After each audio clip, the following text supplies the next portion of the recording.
Chapitre 27. Comme ceux qui ne sont plus. Malheureusement, deux amies parmi les participantes au colloque sont décédées après mon départ du Bénin. L'une d'elles était Sandy Turner, dont j'avais visité le domicile avec son mari Jacques à Winneba, au Ghana. Je l'avais déjà rencontrée à Washington lors de la conférence d'orientation des boursiers Fulbright. Son mari était venu de l'Ohio, où elle enseignait à Chicago, où elle était étudiante auparavant et avait organisé une cérémonie commémorative en sa mémoire. Malgré ma tristesse de l'avoir quittée après son retour d'Afrique, j'étais heureuse de l'avoir rencontré et d'avoir initié ce colloque qui nous a approchés et a contribué à la réussite de notre séjour en Afrique.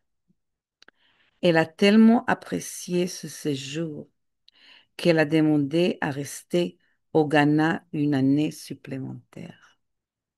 J'aurais volontiers séjourné une année supplémentaire moi-même, mais sans une amie qui n'aimait pas l'Afrique à mes côtés, la vie était plus compliquée.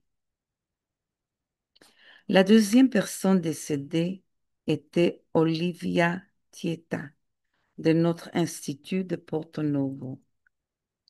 Quelques années plus tard, j'ai appris qu'il avait été blessé dans un accident de moto. L'ambulance a mis longtemps à arriver sur le lieu. À leur arrivée à l'hôpital, son décès était déjà constaté. C'était aussi une personne formidable qui m'a beaucoup aidé à m'adapter à mon nouveau foyer. À mon arrivée au Bénin, grâce à ma deuxième bourse Fulbright en 2011, j'ai appris le décès de mon cuisinier Pascal et j'ai pu assister à ses funérailles avec mon amie Pauline. Lors de l'enterrement, j'ai rencontré les trois enfants de Pascal, très touchés par ma participation. Tu es nativa? Ton père cuisinait-il? A demandé l'un d'eux. Bien sûr, tu te souviens probablement de moi. Tu te souviens qu'on est allé à Ouida ensemble? Ai-je demandé à sa fille. C'est vrai, papa nous emmenait aussi ici et là pour l'aider, surtout quand on faisait des fêtes. En effet, je me souviens, c'était un grand homme. Je suis vraiment désolée de sa mort. Oui, nous sommes très tristes. Maintenant, nous n'avons plus ni papa ni maman. Ce serait difficile sans eux, j'imagine. Si tu veux, tu peux venir dîner chez moi un jour. Je suis à l'université du ODB à Cotonou cette année. J'ai un cuisinier pas aussi bon que ton père, qui était excellent, mais suffisamment bon pour que tu puisses apprécier le repas. Ils ont même demandé à être pris en photo avec moi. Beaucoup de gens ont demandé à être photographiés avec moi, mais sans l'appareil Polaroid que j'avais la plupart du temps avec moi, je n'ai pas pu partager les nombreuses photos avec eux. Les funérailles de Pascal étaient typiques des autres funérailles au Bénin et j'en ai assisté à plusieurs pendant mon séjour.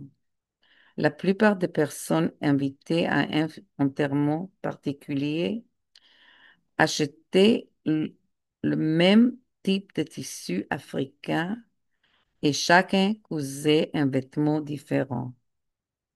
Ainsi, lors des funérailles, tout le monde était presque de la même couleur, avec un motif différent et le même tissu. Les funérailles n'étaient généralement pas célébrées immédiatement après le décès, comme en Israël et dans d'autres pays. Les funérailles sont l'une des cérémonies les plus importantes de la vie d'une personne. La famille vit modestement toute la vie, économisant de l'argent pour les funérailles. Il faut beaucoup de temps pour informer tous les proches amis de l'événement et à la fois pour qu'ils aient le temps de venir de différentes villes et pour qu'ils aient le temps de se déplacer. Il est temps de collecter l'argent et de coudre les vêtements.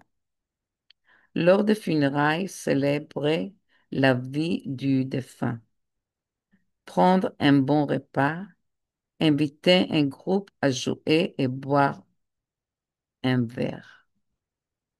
J'étais très surprise par les premières funérailles auxquelles j'ai été invitée.